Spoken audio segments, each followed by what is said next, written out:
que nadie se ofenda, pero hasta que no estás aquí dentro no sabes la grandeza de este equipo.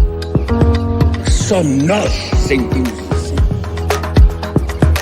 Por muitos desgostos que possamos ter, valores mais altos se levantam. O valor mais alto que se levanta em termos futebolísticos chama-se Benfica.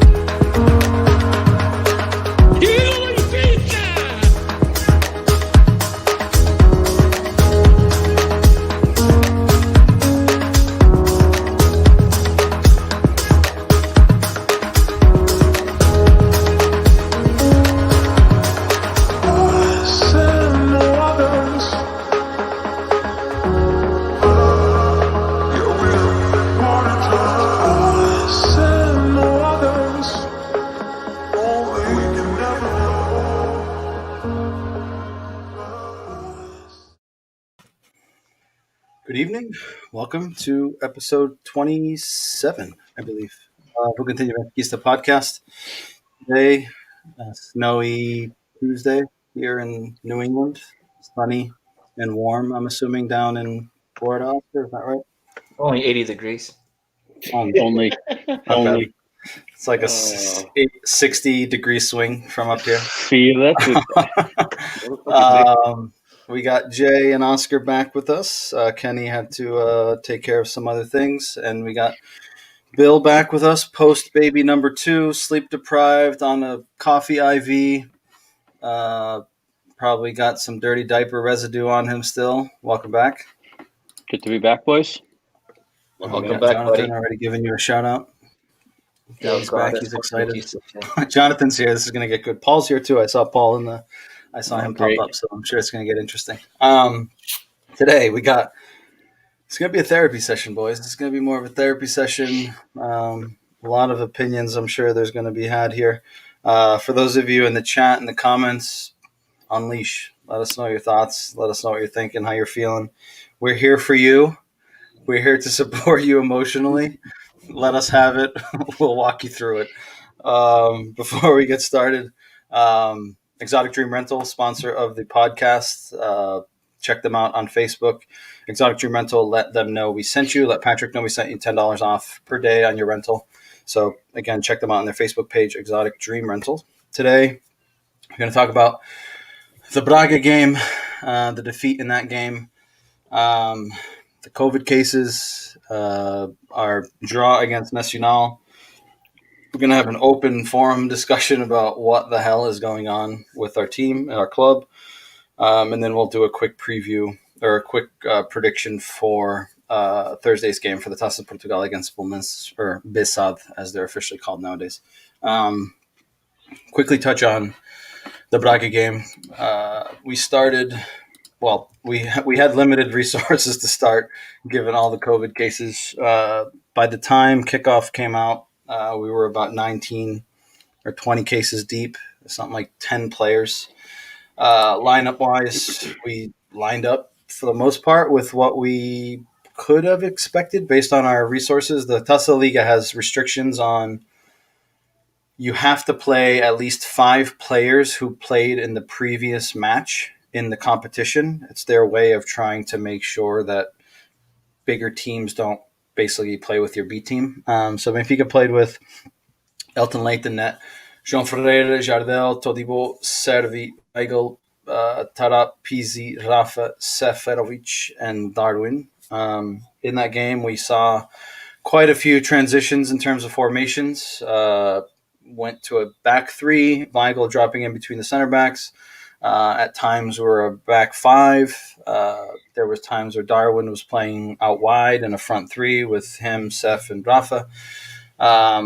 In terms of the game, Benfica ended up having more possession than Braga. We had more shots. We had 6 shots or 5 shots on goal. They had 4. Realistically, I can't think of of a save that Elton made. I mean, they had the header off the crossbar, but apart from the 2 goals, I can't think of a chance unless you guys can think of one that I'm not thinking of. Yes. Benfica didn't. Which one was the other one? The one where our center back lost the ball and then they legit hit the side net. It could have easily been 3-1. Well, I was saying save. Yeah, you said but a that's chance. You said chance. Benfica didn't. Oh, God, I mean, we had a few chances here and there. Then we had the tie. I think we reacted well to the goal. Got the penalty, surprisingly. Pizzi had a shot in the second half to start the second half. Mateos made a pretty good save. But in the context of what we had available to us, brand new back forward, never played together. Todibo playing his second game in 8 months against the Braga team that was 99% at full strength, with the exception of Paulinho that came in after the fact. A makeshift left back, who's not a left back, but he probably one of the better ones in the field. What do you guys think? For me, I think that I'm not surprised we lost. I don't think the performance was as bad as maybe some may say, but Billy, I'll open it up. Oscar, I'm going to go to you because I know you're a volcano waiting to erupt here. Let me know. What are your I'm thoughts not. here? I'm not gonna. This is against Braga with a team that we know is going to start playing. We didn't have any other options. I'm surprised we kept it this close. To be honest with you, I thought it was going to be like one of those games where they get away from, start scoring, and we will be catching up the whole time. Like you said, our best player to me was Servi, and this guy is probably, if we have our whole lineup, he's probably on the bleachers. It's just ridiculous. This guy is the only player on that field, that game, that legit played his heart out. Like you could see how It wasn't how just mad he that was. game. No, The Nacional game was the same thing. I'm talking about this game because Nacional will get there. Nacional, I'm gonna be so pissed about that one. But that Servi, and I've been talking him up the whole freaking season. If you guys remember, every single game, I'm like, I don't understand why Servi's not playing. I don't understand why Servi's not playing. And then you guys told me he's going to MLS. But if he goes to MLS, dude, I actually just saw a rumor. I just saw a rumor before we came on live that there's a deal apparently already finalized for $4 million transfer with $4 million in bonuses to Celta Vigo. Jesus Christ! Well, I'm nothing else surprises me about this team this year. So listen, let him go. He'd probably be better off in a Celtic team anyways. Oh man, Oscar, no more Servi, dude. He's gonna be heartbroken. Tell me if he doesn't deserve to be in this team, in this junk ass team. Yeah, I mean, I thought he played outstanding both games. I didn't hear that news. That's actually me hearing that. That's like breaking news. I'm like shocked. I didn't even expect that. I thought they would probably keep him. Yeah, I don't. Again, it's rumors. Especially with Everton, how Everton's playing. He's like Servi really has shown that he's probably the one that should be playing there, not Everton. I know he's probably one of the few that has market at this point. Yeah, but dude, you think we care right now about? I want to win. I want to win too, but we just got to balance their books. To me, we played Porto the way we played, and then we come out playing like this in the next two games. Dude. Mike, you're saying that Servi is the only one that has market right now? You think? Of the players that don't regularly play, I would say so. Yeah, and we'll get into it. We'll get into it a little bit later. But right. What I'm trying to say is, like, if Servi, without being on the bleachers, has a market, imagine him playing. He would have a bigger market. Just play him until the end of the season. You make $8 million easy. I don't disagree with that, but that opportunity might not arise again, depending on how the season plays out economically for other teams. And we'll talk about the transfers across Europe really after the Nacional game. But I think that's probably one of the reasons, right? Is he's not playing. He's got a decent market of comparison to the guys that aren't playing and they're on the bench, right? What other player are you going to get $8 million for that's on the bench that's not playing regularly? Probably none, right? Like I look at the bench that we had against Braga. Gabriel, okay, yeah, but he's not. I don't hear anyone trying to come poach him, right? Pedrinho, he's not going anywhere. Ferro, loan. Ferreira, be lucky to get a bag of termosos for him. Chiquinho, probably a salpicão and maybe some amendoins. Gonçalo Ramos, Samaris, again, dude, not relax. We're not worth a candy store, dude. They obviously, some players have market, but I don't know. I don't know if it's the right time. If they're gonna sell him, I don't think it's right now. Sell him at the end of the season because he's the one that's been playing pretty good on that left side. And, but once the entire squad's back, Do you think He's JJ back. is going to play him? Well, he's the thing back is, up in the stands. I don't think JJ will do anything. But if I was a coach, I would, because he's the one that's actually playing. I don't disagree with you at all. Like, that's bothersome about a lot of people. The decisions that are being made.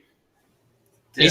He's the closest thing to Grimaldo on that left side. He can defend and attack, and he probably defends just as good as he defends probably just as good as Grimaldo, and attacks probably. I was better. just going to say that. I would probably argue that defensively he might be more, I guess, sure of himself defensively than maybe Grimaldo at sometimes. But Bill, I don't remember if you had a chance to catch this game or saw the highlights, but what are your thoughts on just the whole? I mean, I'm sure you've seen comments. Let's talk about the two goals. I mean, carbon copy of each other. I mean, and for me and I think for everyone, it's quite clear that those two goals are an obvious lack of understanding between that back line. It's a second ball that's played in. Todibo on the second one especially fails to get out. He gets caught like hanging around at the edge of the 6.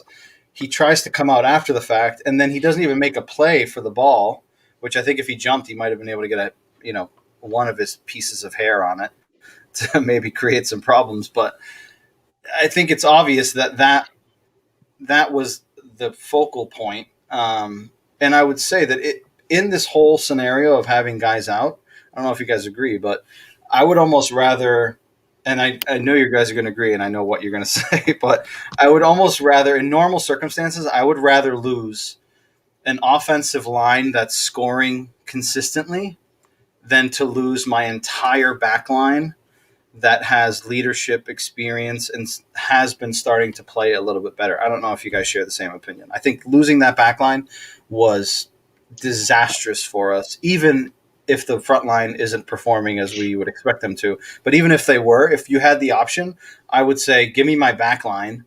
We'll figure something out up front. I don't know if you guys share the same opinion. Well, the front line doesn't score goals, so yeah, I'd rather lose the front line and have a defensive line that actually can not concede goals. So yeah, I agree with that. I'd rather lose Darwin and Seth together than lose Vertonghen and Otamendi right now. But even if they were scoring, right? Like Jay, would you, or Bill, would you? Right, I'd rather keep a solid back line. Yeah, keep your solid back line, and then you can figure it out going forward somehow. Hopefully, somebody will score, right? But if you can keep them out of the net, exactly. And I think in this game, it was pretty obvious that, like, going forward, we kept possession. We didn't create a boatload of chances, but we were able to create a few. And it just seemed every time they hit us on the counter, it was like they had the potential to score because our back line was just, I mean, completely brand new. Maybe two of them had played together. Looking at the lineup, I think maybe Freire and Jardel are the only two that have played together. They played away at Standard Liège. Yeah, so Servi and Todibo haven't played with any of those guys in the back. No. Plus the not the normal keeper in the back, which makes a little bit of a difference. So I mean, it was a recipe for disaster. And like Oscar said, I was, after seeing the lineup, I was a little surprised that we kept it 2-1. I thought with that back line, there was a potential for it to be like an ugly result. Yeah. Jay, anything you want to add to that? No, I think everything was pretty much said. I agree that I would rather lose my forwards than my defenders as well. But I don't know. The game was, right from the get-go, I could tell it was not going to go our way. And then as it started playing, the back line was just like what Jonathan just says right there. It was leaky. Just giving up stupid plays. Leaky faucet. Pretty much. But if you guys think about it, right? Like you look at Barcelona, and look at how they never really in their history. There's times that they did when they had Puyol and stuff, but their back line was never like that good. But because they kept the possession, they kept the forwards were unbelievable. They scored when they had to score. They never cared about having a back line that was really that good, right? But we can afford that right now because it looks like our forwards suck and our back line is even worse. It sucks too. Well, not even saying even worse because I don't know what's worse than that team right now. Yeah, but the thing for Barcelona is the way their style of play, right? Like they press high, right? They have 30, or I think they try to do it like 7-second transition to recover the ball. It once they lose it in that defensive third, so they keep the ball so often that they've gotten away with shit defenders, and now they're nearing bankruptcy. So we'll see how that's going to go. Anything else that you guys would add to this game? Other than, I guess, let me ask you this: are you guys, I guess, surprised that they allowed this game to carry on, given the amount of cases? Yeah, I mean, didn't get games in the beginning got postponed because of cases, or Guimarães, Gil Vicente, I think was one of them. Didn't games get postponed for that reason? Like, why didn't? What was the difference between now and then? Sporting Gil Vicente got canceled at the beginning of the season. For how many cases? How many cases they had? There was 6. All right, and they got postponed.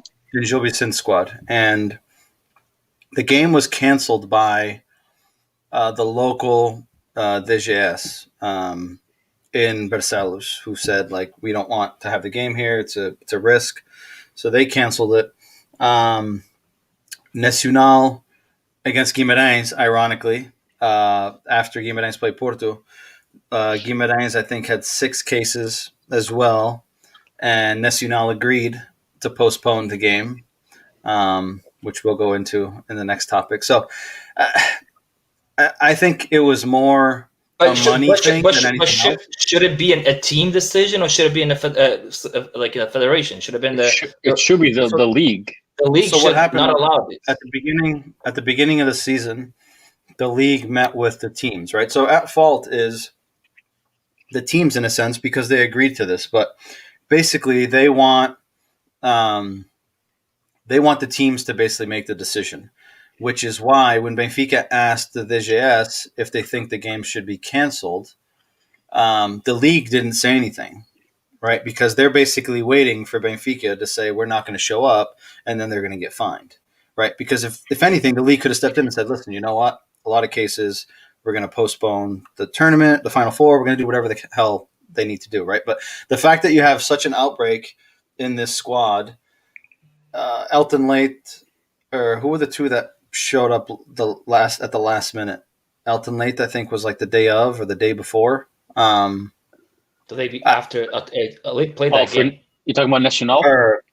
No, I'm thinking of that morning. I've lost track on who hasn't. But there was 1 or 2 people that tested positive. I think morning. It was Vertonghen and that's who it might have been. And Nuno Tavares. They were the 2 that morning that tested positive. Yeah. So, like, imagine the risk of a team that just had an outbreak traveling to the same city, the same stadium as 3 other teams. Right now, you're all in the same facility, all in the same vicinity of each other.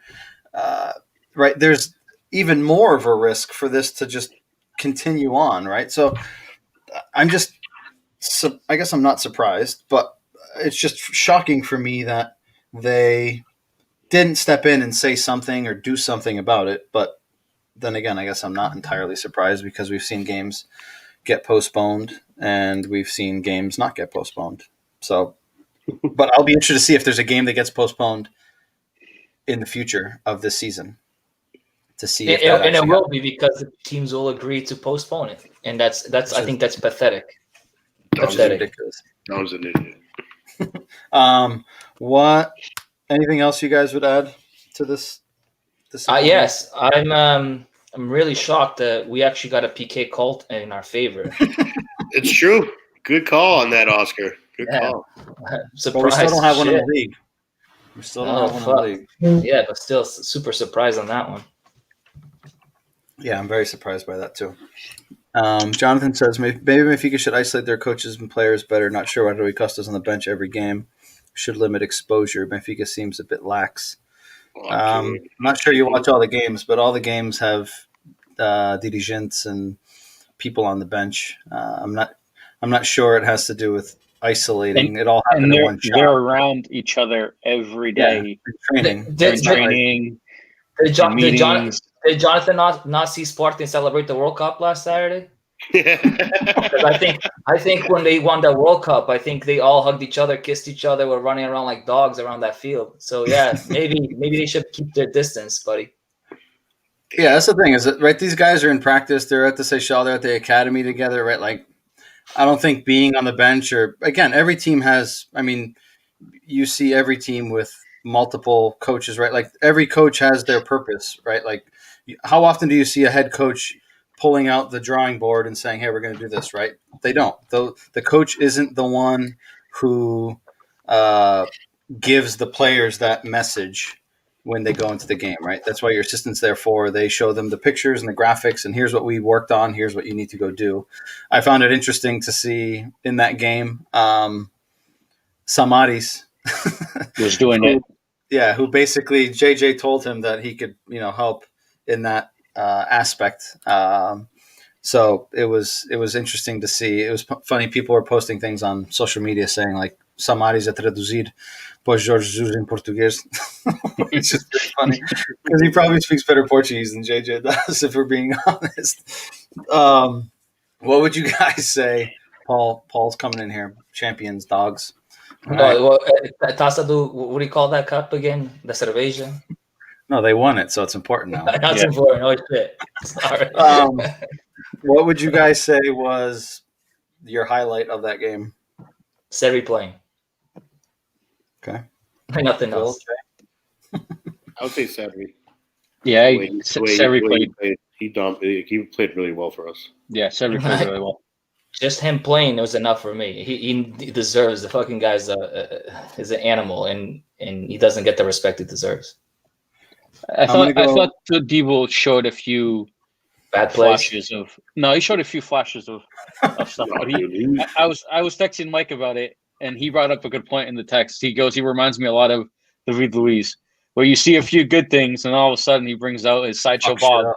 Exactly. It goes down real quick. But again, he's only played. Even still, I still thought that we still could have won that game. Absolutely. Like, yeah. It's just morale. Like it just didn't fall our way. It just didn't. Dude, they didn't. But they also didn't play the same way they played it when they played against Porto, with the same intensity. I know it's a totally different team, but I don't know. I just, as a fan, I expected more. We also had that coming off that big high too.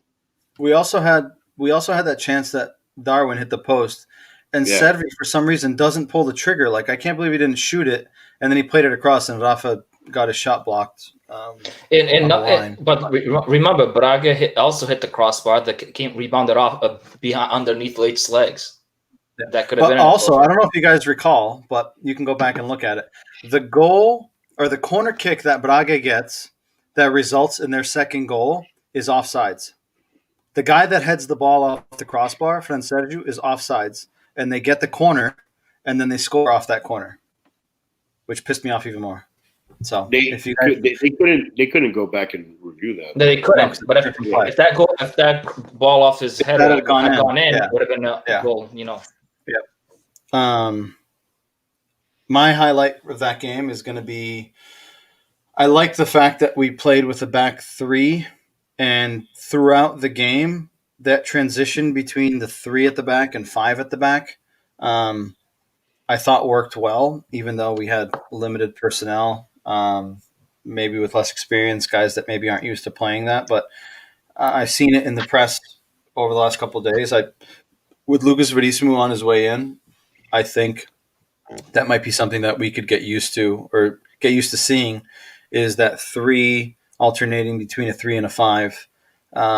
Giving guys like Grimaldo a little bit more freedom to get up the field than the normal flat 4. But I thought it was impressive that he was able to work it in a way with a makeshift backline that throughout the game we had various different approaches from a formation perspective without really changing the personnel, which I thought was, I guess, a positive for JJ. But who do you think? How do you think he plays that back line if he does go with a 3 back? If he goes with a 3 back, I think he ends up going Lucas Verissimo, Vertonghen, and Otamendi, and then Grimaldo on the left. Vertonghen being our middle. I would probably put Otamendi in the middle, Vertonghen on the left. Yep. And Verissimo on the right. Yeah. And then our right back would be who? A right wing. That's the question mark: is do you put Gilberto there, or do you put someone like Rafa who can do that whole line? True. Gilberto will last us like 45 minutes doing that. But Gilberto's also a more offensive guy, right? Like in Brazil, he was more up the field. I But just want to everyone ask: track back. is Weigl on this team of yours that you're? Yeah. All right. Yeah, I think in the wanna back- make sure, I just want to make sure he's there. No, he's definitely in there. I think in the back, I think he's a crucial player on that team. yeah, I think he's an automatic on the team sheet every week. Yeah, he also played good in these 2 games too. Yeah. He's been playing good the last like 5 or 6. 5 or 6. Yeah. I think it's even more than that. He's got a couple good months underneath his belt. Yeah, he's been doing well. All right, let's fast forward to yesterday's game. The therapy session has begun. 1-1 tie against Nacional yesterday. Again, players missing, backline the same as was against Braga, with the exception of Ferro came in for Todibo, and Svilar comes in for Elton Late, who was another one on the list. Chiquinho was in there. Pizzi, Weigl, Rafa, Darwin, and Seferovic. A game that we started well, 20 minutes or so, that we looked up for it. We were pressing. We were up the field. We scored 2 goals. One of them was offsides and rightfully called off. Possession-wise, again, we controlled possession. We had 11 shots, only 3 on target. I don't know if you guys read my article this morning, but I'm honestly at a loss for words in this game, and I don't know if you guys share the same opinion. But Bill, I'll start with you. What's your analysis on this game? It was frustrating because it looked at the beginning of the game. It looked like they were up for it, and it looked like you were going to have the same kind of intensity that we had when we played Porto. And we get the early goal, and then it looked like the wheels fell off, and they just sat back and kind of figured, well, 1-0, we'll take the result, and that's it. And we've seen it before. It's happened a few times this season where we get an early goal and just kind of, I don't know if it goes into their head thinking that, hey, we can hold this result and just coast the rest of the way. Because after that goal, it was just, I didn't see anyone hustling. There was a few chances we had chances to counterattack, and it just, Chiquinho gets the ball and he's like walking up the field and then picks the worst pass possible, or picks a pass that he should have made like 18 steps prior. Like, it was frustrating to watch. At the end of the game, I was ready to sell everyone on that field. Like, send them off, put them in a ship, get rid of them, bring in a new squad. It was hard to watch. I was so emotionally and mentally exhausted after that game that, like, it was like the equivalent of playing like a 90-minute game myself. I literally couldn't even comprehend what the hell just happened. Jay. So I don't even know, man. This game, like Bill said, we started off so well. We started playing. We had some type of intensity in the beginning of the game. I thought we were going to actually blow this team out the way that we were playing in the beginning. And then, like Bill said, we scored and we just sat back and put up our lawn chairs and we pretty much just sat there. And plus the game was boring as hell. I even started looking at my phone halfway through the game. I was like, this is nice. It wasn't even entertaining to me. Didn't expect Nacional to score, but of course, there's always a mental lapse somewhere. Too. Mental lapse somewhere there, like always. So it was just frustrating. This team is so frustrating. It's really hard to like them. Being a fan of them right now, it's not a good place.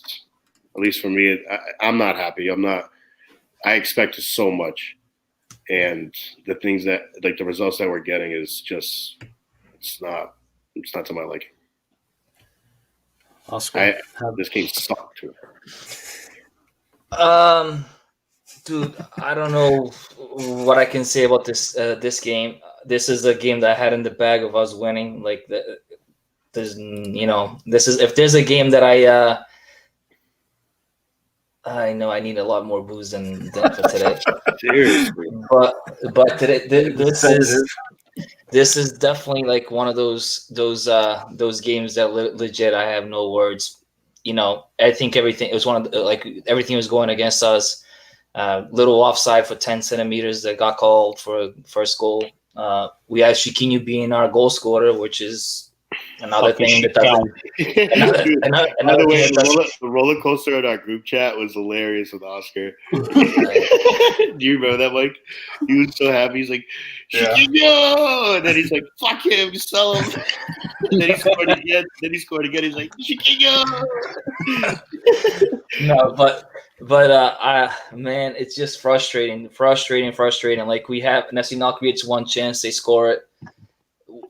So I have a question. That offsides was off by that much? 10 it was centimeters? Small, like 13 or 14. I don't know. I thought he was pretty much. I thought he could have been on, but yeah, I never saw the replay with the measurement. When Jean Fred, I think, did the stride, his toe was offside. Yeah, it was. But it was clear. I will say that it was clear. It was.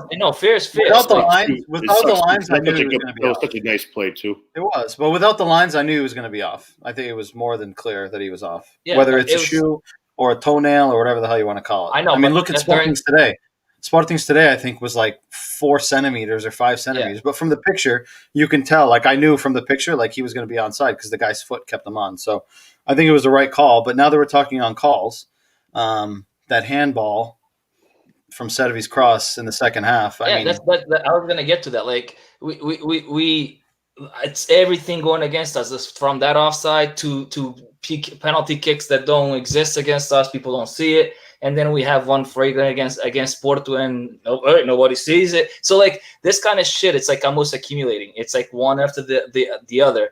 And then like our team is not mentally strong to deal with this kind of stuff. Like once something goes wrong, they like encolhem todos. Like they always go to the back and okay, we have 1-0, like Tank said, and let's defend it. Like this is not the team I'm used to watching, especially for the last 10 years. Last 10 years keep creating chances until we score more goals, right? Now, like it's like everything goes.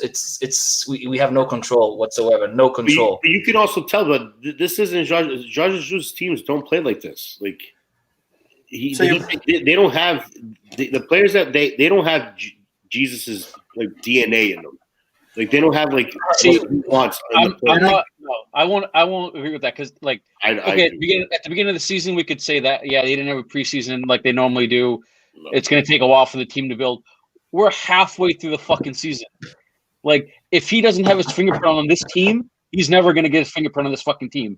Like, at this point, if the coach hasn't got his philosophy through to the players, it's never going to fucking happen. And it's like what I mentioned in our group on our group chat too. I don't think it's, to be honest with you, I think it's starting, like we keep blaming the coach or we're starting to blame the coach. I think it's the core players. And eventually, no, and I think when we had, dude, I'm telling you, eventually there's going to have to be a big move, and I'm pretty sure they're going to probably go the decision on the coach. But we already had the same thing with Rui Vitória where they pretty much kicked him out the door. Bruno Lage pretty much got kicked out the door. Now Jesus is pretty much close to it. It's in who's always the players there? It's the core players, dude. I'm telling you, we have it's always the same story. They're good for like 6 months and then they shit the bed. Dude, this year we have two players that were there last year, Rafa and Pizzi. That's it, playing. That's it. Who else do we have? There's core players. It's all players, new players. Those are important. Like those players are actually playing pretty deep, like pretty. Decent. And they're playing good this year. Yeah, so, like I don't know what it. I don't know what it is. I don't think it's a coach though. If it's not the core players, because the core players is Pizzi and Rafa, they're playing the best soccer, right? They're the ones carrying the team up. So who the fuck else are the core players there? I do think a lot of blame. Like I feel like a lot of the locker room stuff has to do with Pizzi and Rafa and Nander Almeida. Like a lot of stuff. Dude, that's what the newspaper says. Come on, man. It's not okay. You're the one that likes to do conspiracy theories and think about that Otamendi. So let me think. If I think of let me give you an example. Yeah, but if they were having issues, Pizzi's been our best player this season. And Weigl, which was in the middle of all that, apparently in the middle of all that last year, it all happened when he came on, has been our best player. Has been one of our best players the last like 10 games. Rafa has been playing well as well. Like I just don't buy into that anymore. So then what is it? Is it really you really think it's Jorge Jesus? Yes. You really think it's Jorge Jesus after the way he can coach and how he coaches? You really going to think it's Jorge? At this point, halfway through the season, the coach should have them playing the way he wants them to play. There's something there. Let me give you even on the sidelines. The Porto game, the one game we played well, the Porto game, Jorge Jesus looked like the Jorge Jesus of old. Since then, do you see him acting the same way? Was he doing that against Braga? Was he doing that against Nacional? When your team starts performing that the way, you as a coach, you sit there, you're like, what the hell are my players doing? He's like, he was yelling the whole entire game. I heard him the whole entire game. Let me give you an example of Jorge Jesus, right? So when he went to Flamengo, right? He went to Flamengo. How was Flamengo doing before he got there? It was like I think they even when he got there the first game he had a loss 3-0, right? I believe it was. And then after he lost 4 games the whole time he was there. After that, it was win. All I saw in the fucking Flamengo team was green. How did he turn that team around within like 2 weeks of being there? A month. He inserted the mentality, the Jesus DNA that you're talking about. Do you see how he was his way of approaching those games? Do you see him? Like the Brazilians were even amazed by how he on the sideline looked like he was like the father of soccer, like running back and forth, yelling at the players.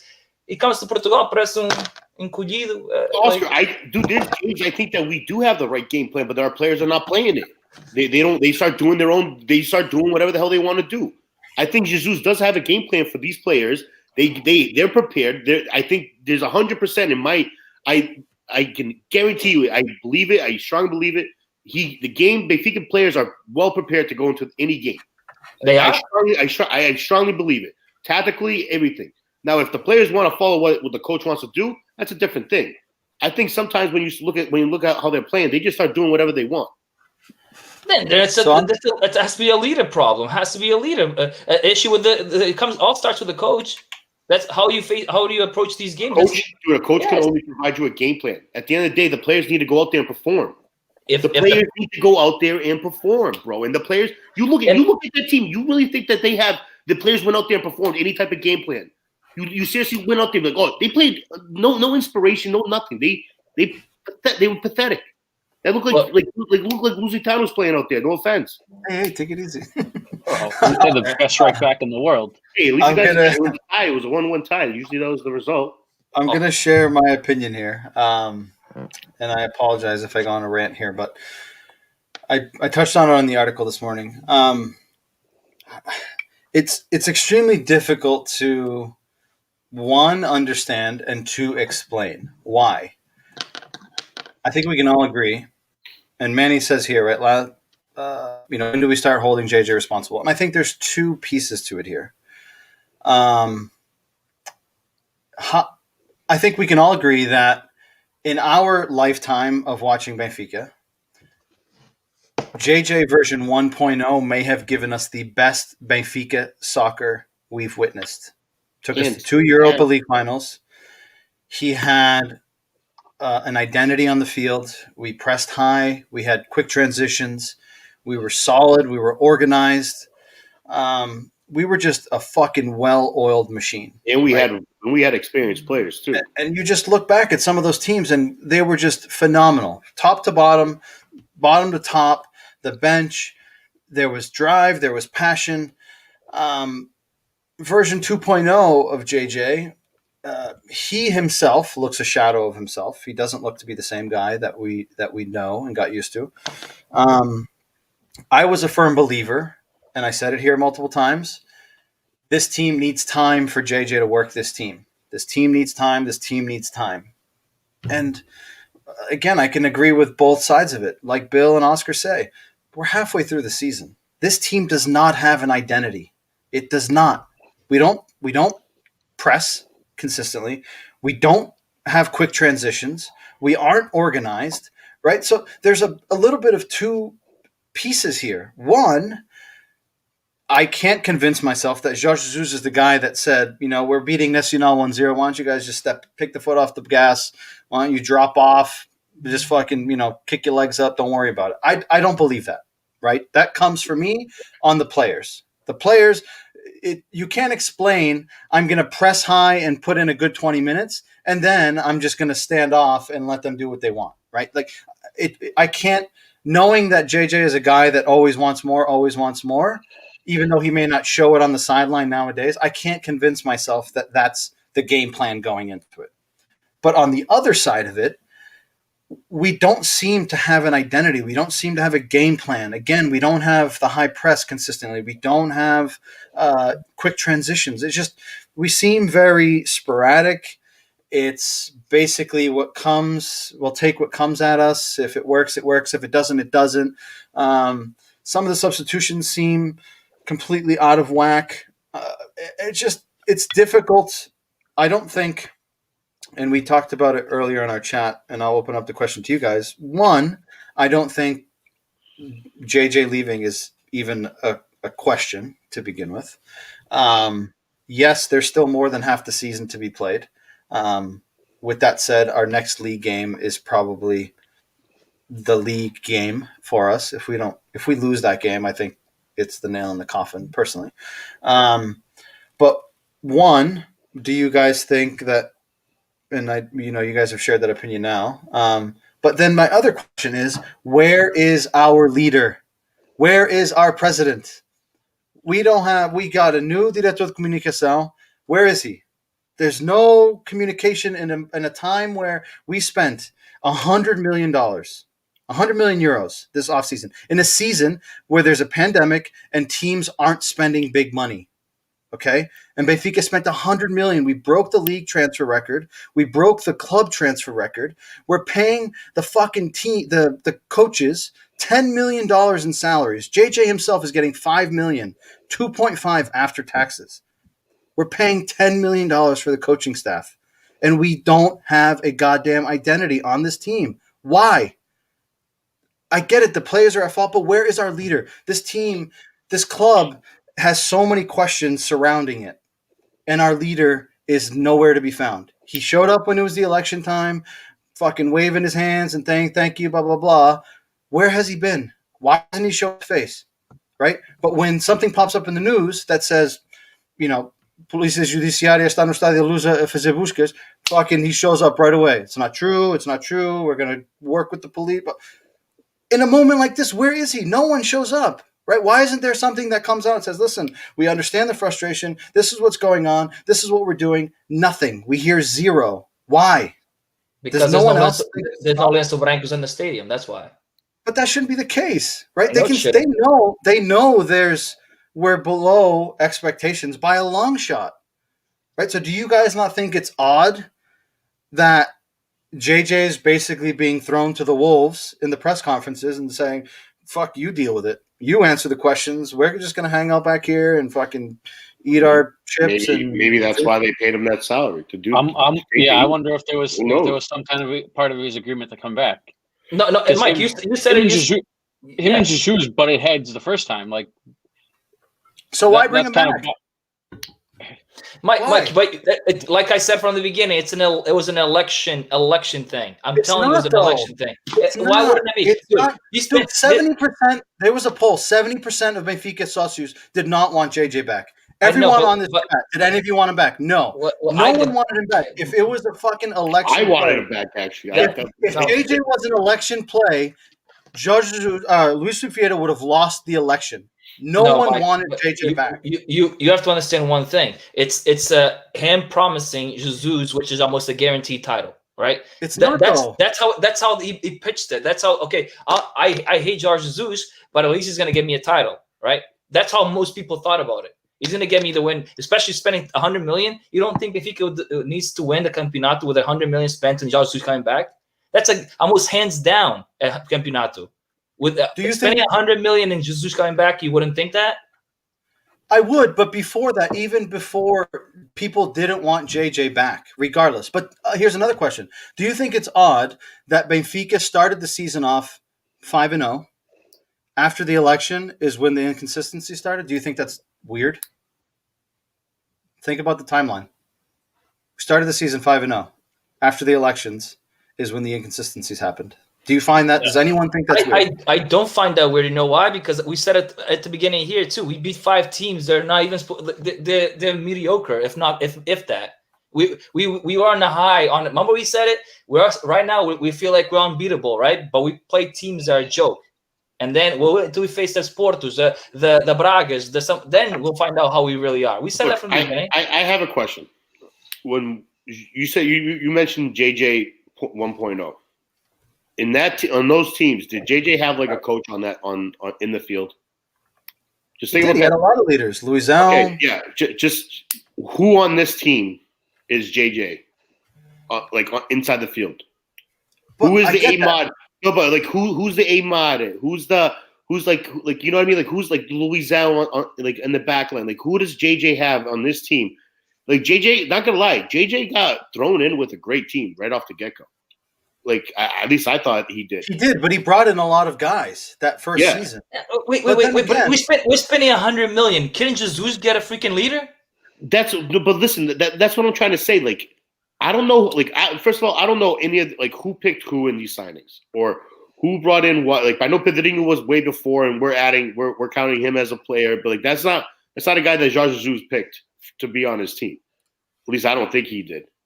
Like there's a lot of guys. Now there was like Everton's one that I think that Jorge Jesus probably picked, and that one's not panning out.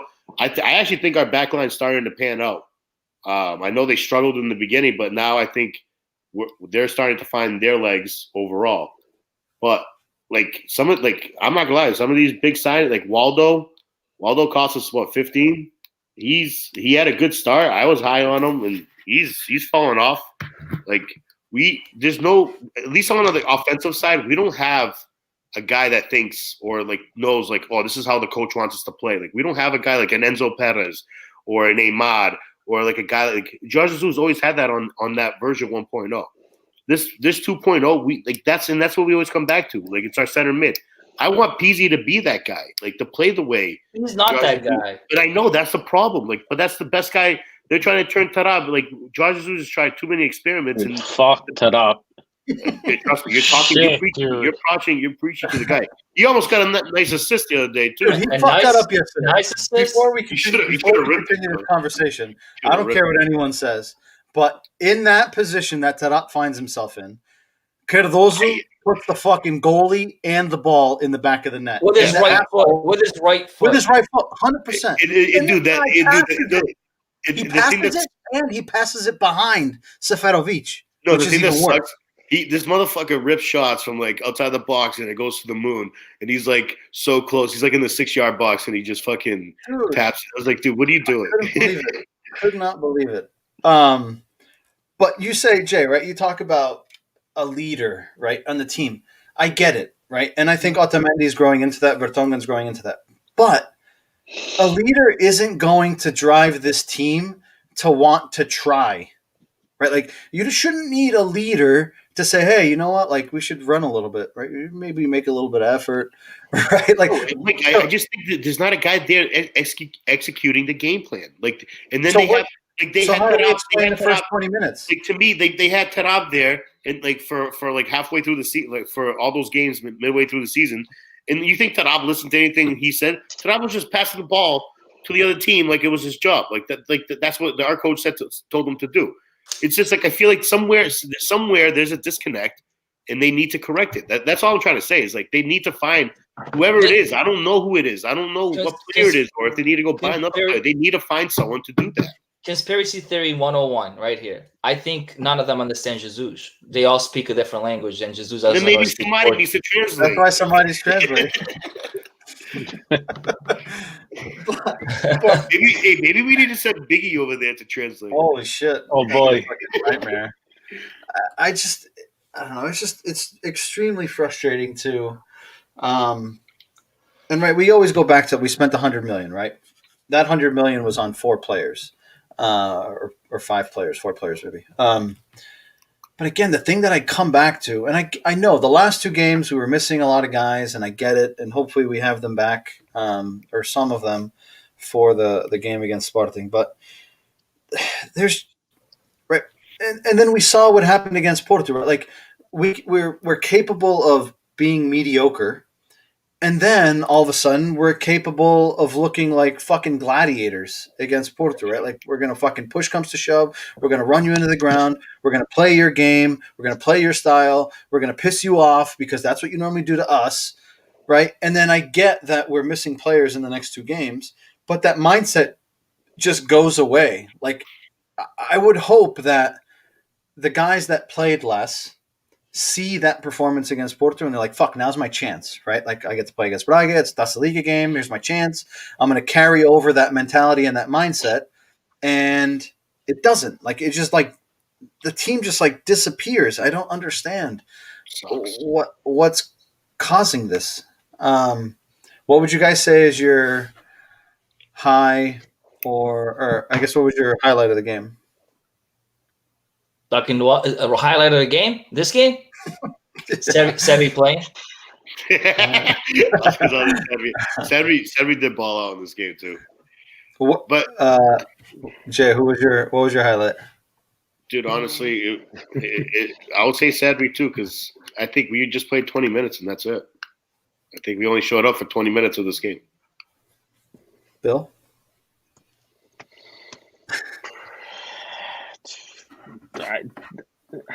The goal, I guess. Chiquinho scored. Go Chicão, I guess. Chicão. He scored twice. We didn't fucking do anything. Like, it was embarrassing. From this game, there's absolutely zero I take from this game. Like, there's no positives from this game. Dude, it's all negative. You know what happened, dude? It's because Nuno Tavares didn't play. I'm telling you. Oh my god, dude. He was looking dog. He was hanging out with his dog. Oh man, that's funny. I want to touch on 2 and a half things here. One, João Ferreira was his first game in the league. I've been up and down on him, but I just don't see it. I still think he has a lot to do to be even a bench player on Benfica. I don't know if you guys agree with that. Yeah, he's shown. I think at times he's shown like flashes that he does have something, but I don't think he's ready to be like a rotational player. Like I don't think he's ready for that yet. Well, let's be serious. He's probably our 4th right back anyway. So like he's still a kid. I think he'll develop. I think he's going to develop into something. Who's our 3rd? Diogo. Yeah, I would say Diogo. I would even put it. Andre Almeida. Yeah, I'm counting Andre Almeida. Andre Almeida, Gilberto, Diogo, and him. Yeah. I would put him. Like we dude, honestly, like right back's been a pretty good position for us with Gilberto there. So, and you know we know what we get with Andre Almeida. So like let him. I just see let him season up a little bit more in the B team. Obviously, he played this game just because we honestly needed him, or else we had to play with someone else. Someone from the juniors. My other question for you guys is Gonçalo Ramos. Send him back to the juniors. He's been given terrible minutes by JJ, putting him in like the fucking 92nd minute, which pisses me off, and probably should piss him off too. He got 30 minutes or so, a little bit more than 30 minutes in this game. He played against the Amadora. Again, I just don't. I know he scored on the B team, but right, B team and playing in the first division is 2 different things. I just don't see it with him. I don't know if you guys see it differently than me, but I don't think he's right. We talk about like Ferreira, right? I don't think Gonçalo Ramos is better than Ferreira. And if he wasn't a player from the Seychelles, we probably wouldn't be calling for him to play anyways. Do you guys agree with that? Yep. There's one play that Gonçalo Ramos pissed me off on. Well, he didn't really do much like the other 4s didn't do it, but he passed it to the sponsor boards or whatever. No. When another time that and not that too, but the time that he was from the right side, if he passed it across, it would have been a tap in by Seth. Yeah, it took forever. He shot it straight at the goalie. I'm like, dude, and then that right there. I know he wants to get a goal on him, and I get it. But man, that's almost a guaranteed goal if you just tap it across the Seth to tap in. Like, yeah, he was all by himself. It's ridiculous, dude. I'm not going to give up on Gonçalo Ramos just yet. It's his first full season with the team. Like you mentioned, JJ is not really giving him solid minutes anyway. Like, not putting him in good positions to begin with. I know he played a couple bad games, but like every forward has their day. Sometimes maybe it wasn't his day that day. He's a kid. He's shown that he can do it in the B team. I think that we're not gonna just toss around these we're not gonna give up on these kids after bad. We probably played total of 500 minutes probably, if that. He's barely played anything. So I'm not gonna give up on the kid right away. And to be honest, our forwards. Look at Seth. I know Seth is the most frustrating forward that we have. I don't get it, dude. I really don't understand it. Oh man, dude. He is every time I really don't think he's gonna score anytime. Anytime he does score, it's the biggest surprise for me. So I'm yes, he finally got one. He's for me. We talked about it in the chat. I think he's more of a super sub for me. He had, I don't have the numbers in front of me right now, but yesterday's game, he had something like 33 touches, 21 misplaced passes. He had a 31% pass completion rate. Absolutely astonishing for a player at this level. I have it right here. 21 touches, 13 ball loss, 43% pass completion. And that was after the first half. Shocking. That was in the first half. That's ridiculous. It's just incredible. And I get he saved us some games. He scored some goals.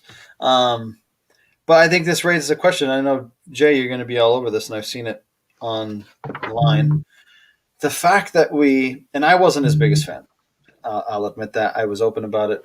But the fact that we loaned out Vinicius and kept this guy is shocking to me. No, Mike. Vinicius. You hated Vinicius. You didn't like Vinicius at all. I know. This guy Vinicius was when Tank says about big games. He was our guy for big games. Dude, he was our guy for big games. Absolutely. He scored 2 goals against all I can say to Mike is, dude. I didn't like him. I didn't. I know. He's you always said the exact same thing. Dude, I get it. He does score a goal, but I don't like how he plays. And I'm I don't give a fuck. He balls out, and somehow he always finds a way to score that goal that we need. And I love it. I love that guy. And then we got rid of why exactly what you said. Why the hell did we get rid of a guy that scored goals? Instead, we kept a guy that we need 8 opportunities to score 1. Hey, whose phone is vibrating all the time? My bad. Jay's getting the paparazzi messages. Blown up. Tiago says, how does Steph play for Switzerland? No tem lá outro. Tem que jogar He goes to Switzerland and he kills it. But when he plays for Switzerland, vai jogar contra Etlio. Did he have a good game against Germany or something? I'm sure he did. Yeah, I mean, it's different, right? It's a different game plan, different style of play, different cast around you. It's frustrating. He came in hot. He scored 6 goals or 7 goals in a short time frame. But again, people are criticizing him for yesterday. I don't think, apart from the shit performance, I don't think that chance that Tarat gave him is his fault. The pass is played behind him. He doesn't really have much he can do with it. I'm more annoyed at the fact that Tarat... He lets that ball go. Pedrinho taps it in. Was Pedrinho there? I didn't even know he was behind him. Right behind him. Yeah. But again, for me, all the blame falls on Tarat in that situation because, like I said, Cardozo right-footed, who he didn't have a right foot. All he used was to stand on. He would have put the goalie in the net with that ball, no doubt. Your head is coming off if I have that bouncing ball at the edge of the 6 instead of passing it across. And he shot it across. He didn't even pass it. It was he shot it across the box. I don't get it. Yeah. So we now move on to we have the Taça de Portugal game on Thursday against Bessade. Petit's coming to town. But before we get into the prediction of that, I want to get your thoughts on there's 5 days or so left in the transfer window. Again, we talked about it at the beginning.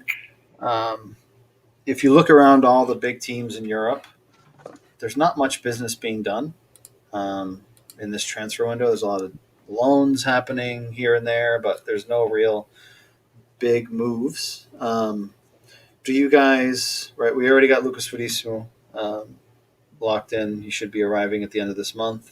The Taça Libertadores is Saturday. And I heard Benfica sending another private jet to Brazil. Last time we sent the private jet to Brazil, we got JJ version 2.0. Now we're getting Lucas Verissimo on a private jet. Do you guys see Benfica making any changes, whether it's incoming or outgoing, in the next 5 days? Yeah, I hear Neymar is coming. Just be realistic, dude. You always talk about being realistic. Yeah, realistic? No, I don't see shit happening. I don't see anything. I don't see anything either. No. I'm surprised Verissimo was even completed. No, what I'm surprised about we is have to put him on layaway, though. Yeah, I'm surprised we have any money to buy anybody who's after spending 100 million on a year like this. That's why I think Servi's on his way out, because 4 million is 4 million. And that's to pay for Verissimo, probably.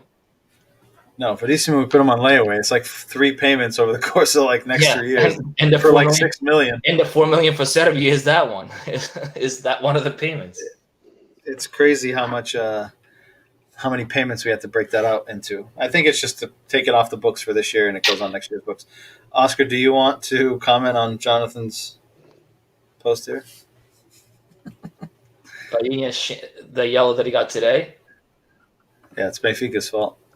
That's what he meant by that? No. He's saying that we're lucky that he got a yellow card that he shouldn't have gotten, so he can't play against us. So Painha is a Benfiquista in his heart, so he got a yellow just not to play against us. No, Ruben Amorim. Ruben Amorim is a Benfiquista. Ruben Amorim diz, entra lá para dentro com amarelo, faz assim. Did you see him crying at the end of the game? Why do you think he was crying? He gets to miss out the game that plays against the biggest team in Portugal. If it was against anyone else, he wouldn't cry. That's for TV, right? They'd be like, that was my ticket out of this junk ass team. Now, and Tiago says here, I see more COVID cases coming. Who? We probably have about 4 players in the whole team that haven't gotten COVID at this point. Yeah, but they can get it again. They can get it again. We're supposed to come back. They can, but I thought there was immunity for like 3 months, they said. No, there's no immunity for 3 months. There's players that get it in after 2 weeks they get it again. Oh, I thought that I had seen that there was some sort of immunity for those people that got it for they've seen it for 2 or 3 months. Dude, they need a Moderna.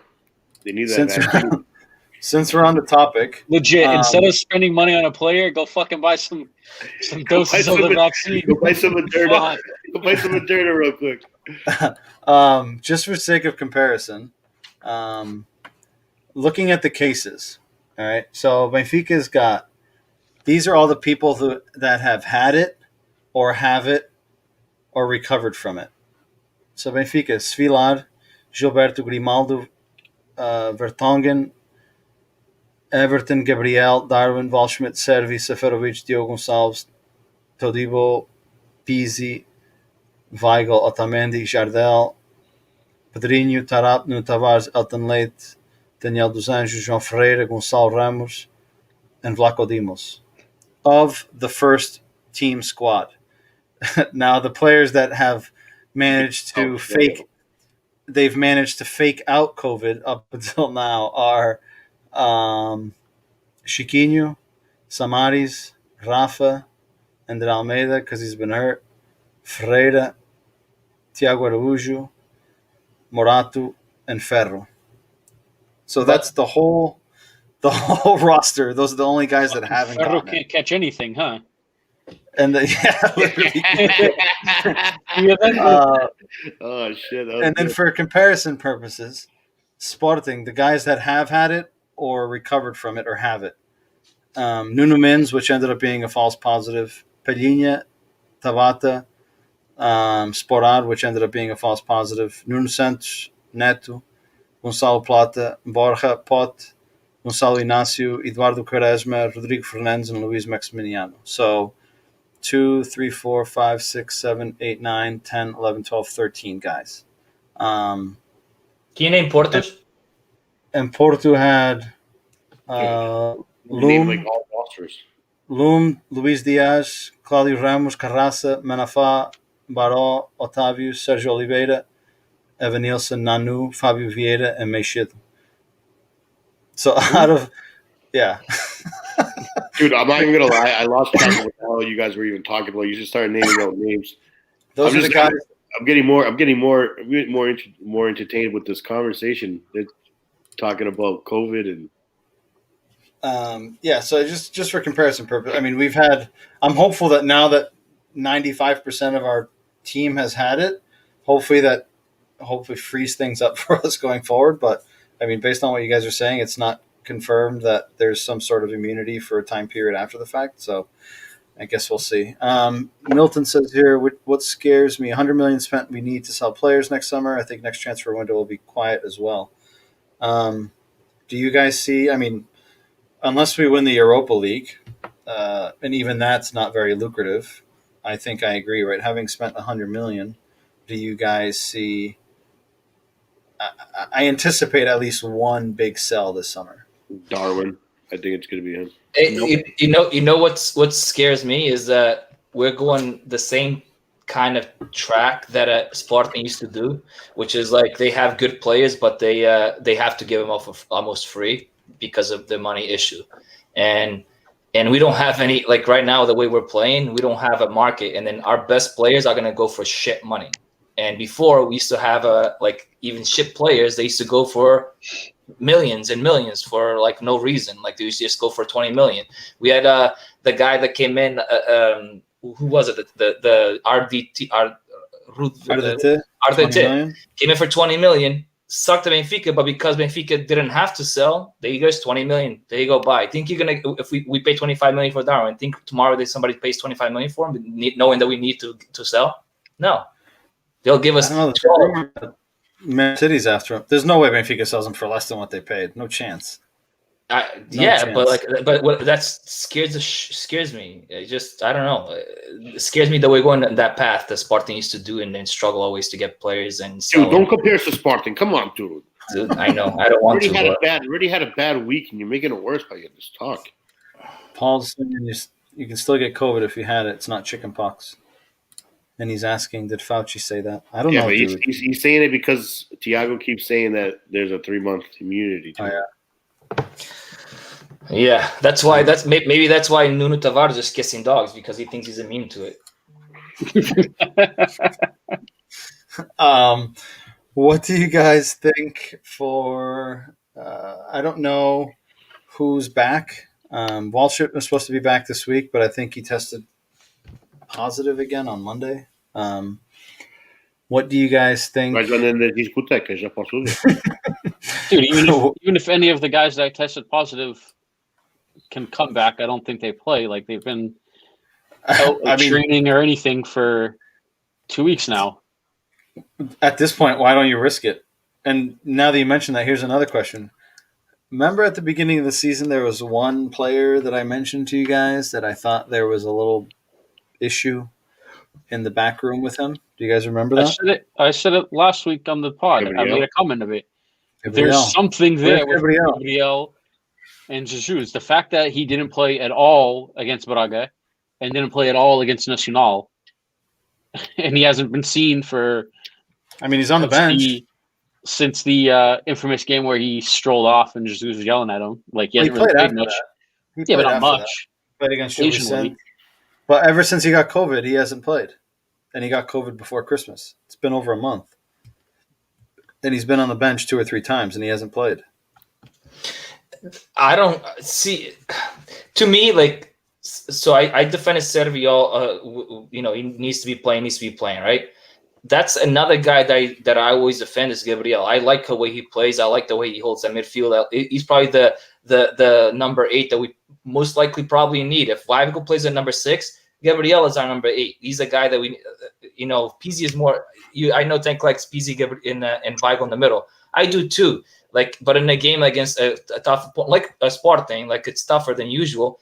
I think Gabriel Weigl with a Pizzi somewhere in there is a good challenge for the midfield. It's a good play. It's a good deal right there. And Oscar, I'm not going to disagree. Maybe if right now, I just think Pizzi fits there well. Yeah. Now, if Gabby can go there and play that position, we can put Pizzi somewhere else. I'm all for it, guy. I'm all for it because Pizzi is interchangeable. You can put him in multiple positions. Now, what I think with that whole Gabby thing is I think Jesus was really trying to make him the 6. And at the end of the day, he wasn't doing what Jesus wanted him to do as a 6, and Weigl took his spot. It's plain and simple. Since Weigel's been playing, he's the one who's been riding the bench. Because you're not going to take out Weigl, and I think that's where Gabby. No. That's where, in my opinion, I'm just saying, in my opinion, that's where Jesus views Gabby as a 6. But you guys, play the 8, like your guys are saying. I think he can. I know. Just remember that that's what happened. I think that Jesus put those two as a 6, and Weigl took the position and won the position. But I think Jesus is okay. One of these guys plays a 6 with Tabrat playing a number 8, right? It's not been enough for Tabrat to play number 8. It's not. So he has to change. I think he gave it a try. Now PZ's in that role, but I'm not a believer in that role because of if he plays an offensive team or a team that holds the ball, that's tough for PZ to play there, right? But remember Gabby and Samaris. Remember that duo. That duo was our best midfield that we basically came back from 7 points behind against Porto and won the Campeonato with Lage, right? And Gabi played a number 8 role on that duo with the Samaris number 6. Gabi is our number 8 that we need. I don't know if he's out of form, he's not in form, he's whatever the situation may be, but that Gabi is a number 8. Jesus can invent whatever the fuck he wants, but Gabi will never be a number 6. No, Oscar, I'm not disagreeing with you. I'm just saying, to me, the way that it's been playing out, I think that's how it's been viewed. I feel like that's Jesus is you guys are both 6s. Who's going to win this position? Now, do I think that he needs to probably rethink that and probably move Gabby into maybe start playing him a little bit on the 8 role? Absolutely. I think that's a good option. I think that's something. But it's like what you said. Maybe he's not performing. Maybe Mike is right. There's that beef, and Gabby's checked out, and he's not performing practice. He's not performing in anything. It's funny. If I remember correctly, that game that Gabi got yelled at, he actually played his balls. He played. What team was that against again? At home. Yeah. That's what he played well that game. Really good in that midfield, and all of a sudden he got yelled at, and that happened. He got yelled at because he ran off. Benfica was winning, and he ran off. And he should have came out slow. Yeah. But then for that he abra a boca com o Cabrão, and then for sucking like he's been sucking, fica engrulhado no cantinho no banco a chupar a chicle. It's like they try to play it as a non-story, but the more, Mike, I'm kind of starting to go on your conspiracy theory too. The more and more you keep hearing about it, you're there's something. There has to be something there. Yeah, I feel like JJ he's like Mourinho. There's always that one guy that stands out. Yeah. Right? That you just come in and whatever the reason may be, you don't get along with him, you don't like him. And I agree with Oscar. I think I mean, Gabriel, he started his career as a 6. In Spain, he flourished as an 8. We saw it firsthand 2 years ago when him and Samaris did that partnership in the midfield for a long time. And when he got hurt against Porto, our midfield went into fucking spiral mode because he was a huge piece of that midfield. Given the way that Weigl's playing right now, I think would be a perfect opportunity for Gabby to slide right in there. I can't understand how the hell Taarabt gets into this fucking team week in and week. I don't understand it. I really don't. I don't know what he sees in him. I don't. He's giving JJ that good stuff from Morocco. The good stuff is something. I get it. He's progressive. He tries to take players on, but he reminds me of that guy when you play, Sunday League, right? Where you have that guy that when no one's around him, he can do all sorts of fucking fun moves, step over, right? But in the game, he's that guy that you don't want to pass the ball to because you know that he's going to more likely than not fucking try to take the whole team on and lose the ball. And then you're all going to be pissed off. Fucking pass the ball, dude. You just described Oscar's playing style. Wait, I hold the ball? I'm just joking, guy. Relax.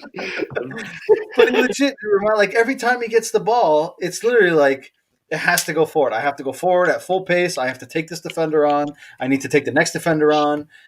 And it's so frustrating. I don't understand how the hell he gets into this team week in and week out. And then to hear people say, there's some of the guys on the Portuguese podcast say that he's one of the most technical guys. And one of their favorite guys to see play in the Portuguese League. And again, to each their own. Everyone's entitled to their opinion. But it just blows my mind. Like, great. I don't care how many tricks and flicks you can do, right? You see these freestylers, they can fucking put the ball in their shirt and take it out without touching it with their hands. Yeah, go on YouTube. Freddie Adu could juggle pretty good too.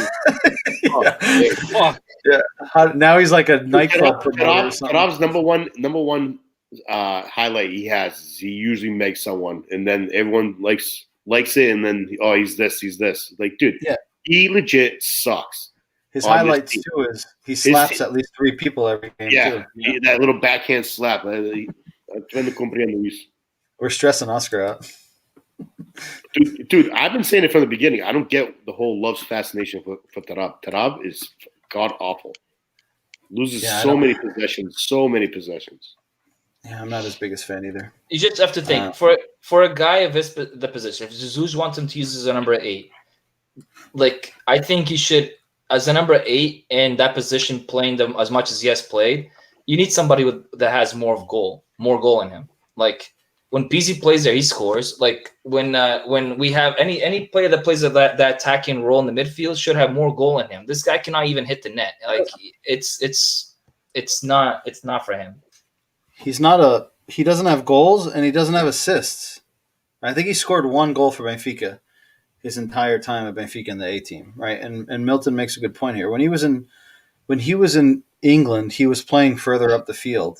And given the way he plays, you want him further up the field because if he loses the ball, you're not caught in transition with your pants down, right?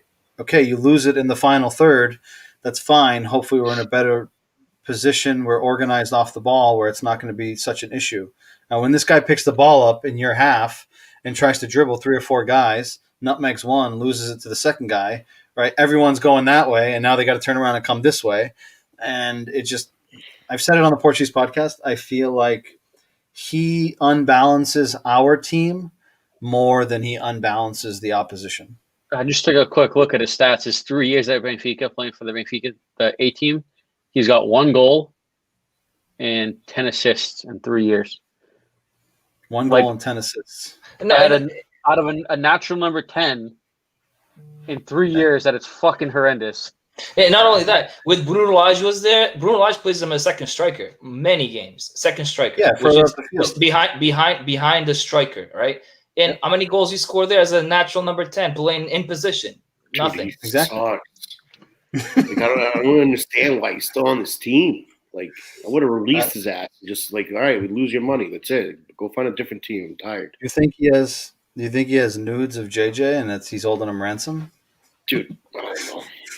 Or maybe he's got pictures of JJ and of his mistress in Brazil. He's like, listen, if you don't play me, I'm going to show your wife. Vieira sending the private jet to Brazil should pick her up because she was in Brazil doing work. There you go. Maybe she'll sneak on the plane, come back to Portugal with him. Maybe that's the trick, dude. Maybe we got to put in the request. God. We got to get her on the plane with Lucas Verissimo. You know who would be a good buy? It would be the kid that he had there at Flamengo, what's his name? Gerson. Yeah, that's the guy that he wanted. Yeah. And if he couldn't get him, maybe like the Bruno Henrique guy. I just like that guy. That guy is actually really good. They want good money for him, both of them. Those are the 2 guys that they were talking about at the beginning of the season, but there's not enough pasta. Dude, you know who Benfica needs to find a Tom Brady-like player. No, but like just wouldn't you? I mean, and this is not. I don't know if Jesus has to do anything with this, but like, wouldn't you rather pay like 20 million for Bruno Henrique than 20 million for Waldo? I don't know, dude. Bruno Henrique could be good in Brazil and come over here and be like fucking Silvolinha and suck dick. Yeah, but Bruno Henrique is older, right? Like he's in his mid-20s now. He's like 29, I think, 27, 28. Yeah, I mean, it's 2 different things because Luca's a little kid. Like he's still got plenty of a little kid ahead of him. I just turned 33. He's a kid. Yeah, there's more market for him than probably for Bruno Henrique. I think Bruno Henrique actually played in Europe earlier in his career, and then he ended up going back to Brazil. But yeah, those are 2 names, but I don't see that happening. And so did Jackson did too. Didn't he go to? Wasn't he in Roma? Yeah, I think JJ signed him from Roma. Yeah, someone. All right. So, Bissau on Thursday. They just beat Tundela 2-0 yesterday on a terrible field at the Stadio Nacional. I don't even know how they let them play on that field. It's just, I swear to God, the Portuguese club here has a better field than the Stadio Nacional right now. Manny says go get Jesse Lingard on loan. Fuck that guy. I hate that guy so much. Outro. If it was to go take him to Ultra nightclub to dance, maybe, but to play soccer, not so much. Bissau coming into town, they've won. They beat Tundela 2-0 in the league. They lost to Portimonense 1-0. They beat FAF in a controversial game in the Taça de Portugal to get to this round. I don't know if you guys saw it, but FAF was winning. FAF was up 2-0. Then it was 2-1 in the 87th penalty. Frivolness. 96th minute stoppage time. Another penalty. Frivolness to tie the game to send it to overtime. And then they scored the third goal in the 121st minute to win it and knock them out. And then there was like the fans were fighting on the field. They were like coming onto the field. It was complete chaos. Fans? So the fuck fans coming from? There was like people there watching the game. I don't know. Maybe it's different protocol over there, but there was like people on the field and shit. It was chaos. They lost to Passo Ferreira in the league 2-0, and they tied Gil Vicente. So that's their last 5 games. Benfica played them in October at home, and we beat them 2-0. That was the 5th game of the season. That was just after the elections, and then the downward spiral happened. What are your predictions for this game? Bill, I'll start with you. I would hope for a win, but who knows? I'll say 2-1, I guess. Benfica. Mais jogo a sofrer. We don't keep a clean sheet. I don't care who we play. That's Oscar? not happening. Is our center backs going to be back? Yeah, do we have guys back at all? I haven't seen anything of anyone. Hold on, I got a picture here. Let me see. So there's the days. I saw some of them coming back for Vilnitz. Let me see. Hold on, I got a picture. And then most coming back for Sporting. Of the day of, though. Some of the day of. Let me see. Come on, Wait, this game is what day again? This is Thursday. So let's see. Looking at the chart. So Waldschmidt tested positive for the first time on the 16th. He was should have been available for Nacional, but I believe he tested positive that morning again. Gilberto, Diogo Gonçalves, Vertonghen, and Grimaldo tested on the 17th. So they should have been tested again this morning and should, if everything goes well, should be available for Bulnes. Nuno Tavares, Otamendi tested on the 19th.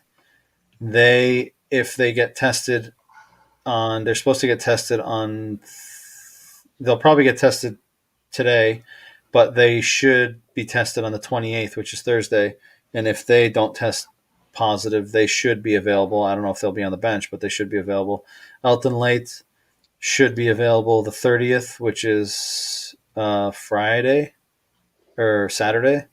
And then on the 1st, the day that we play Sporting, should be the day that Audi and Everton, if they test negative, could be available as well. So worst case, Audi and Everton are the only ones out against Sporting. Worst case. But for Bulnes, we should have Gil, Diogo, Vertonghen, and Grimaldo.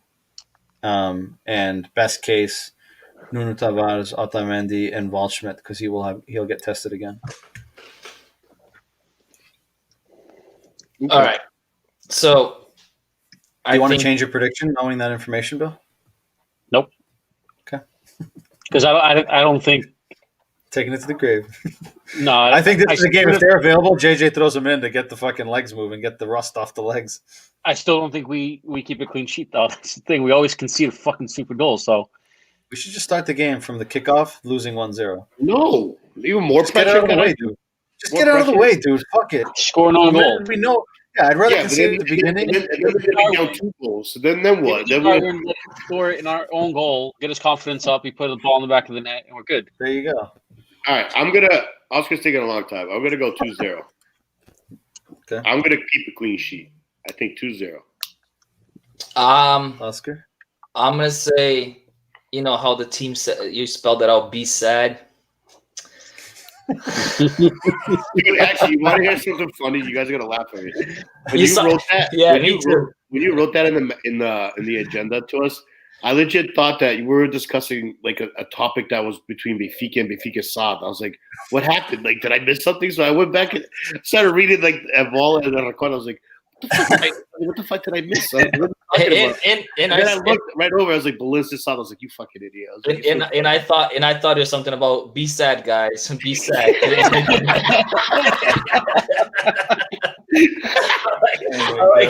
Fuck, I'm gonna be sad today again. Shit. so I guess the only team that's gonna be sad this fucking time is gonna be Bolonense. And I'm gonna say 3-1 Benfica.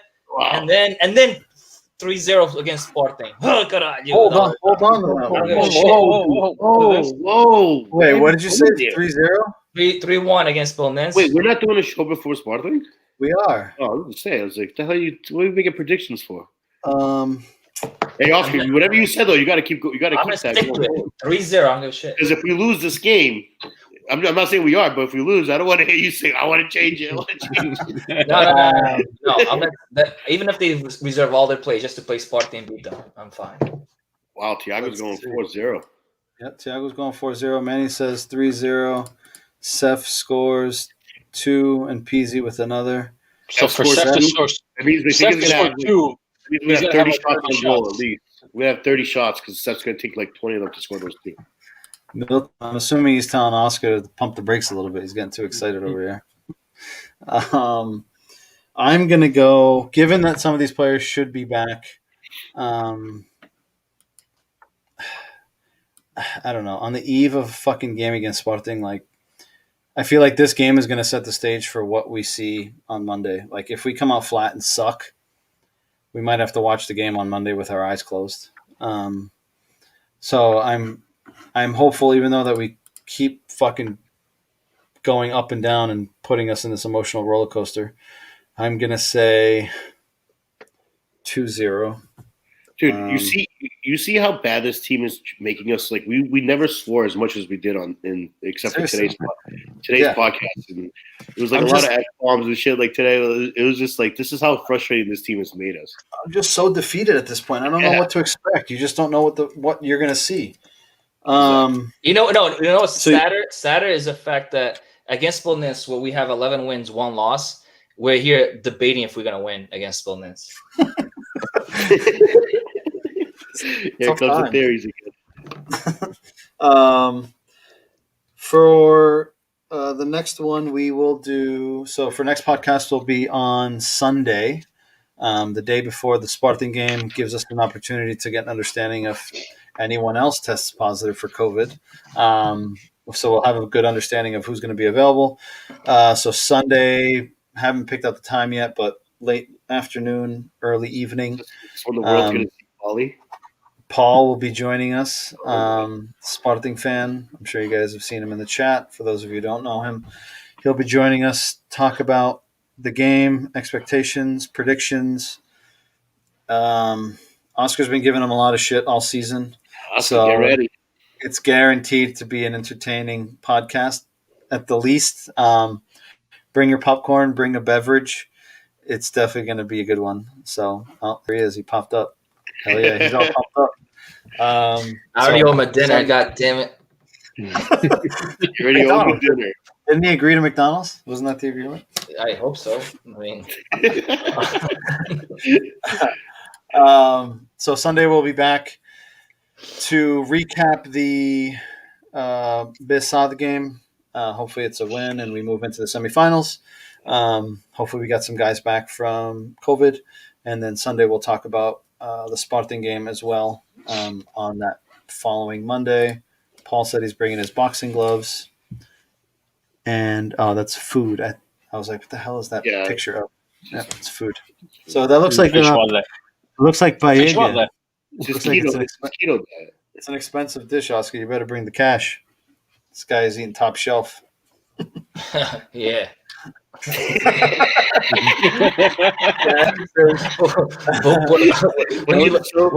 that was so creepy. When he looks away, when I put some rat poison in that shit, you'll see.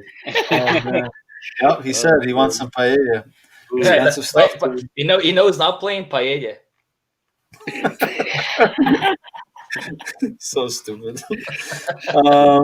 Thanks to everyone in the chat. Just to kind of run through some of the names. Jonathan was on there. Oscar, your sister was on there. Sue. Yeah. She said we're extremely impressive. Mario from Benfica after 90. Dom, Mikey, Jonathan, I can't remember if I mentioned him, Paul, Jason Marks, Manny. Sue was on there again. She said we're sexy boys. All right. Epa. Keep those comments to yourself. Tiago, Milton. She said Trump's available if we're looking for a president. At this point, guys.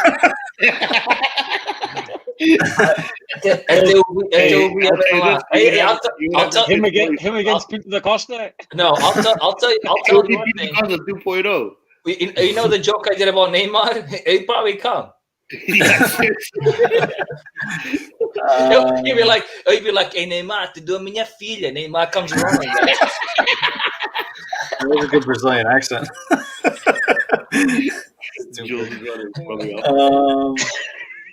Well, thanks for tuning in. Again, we'll be back on Sunday.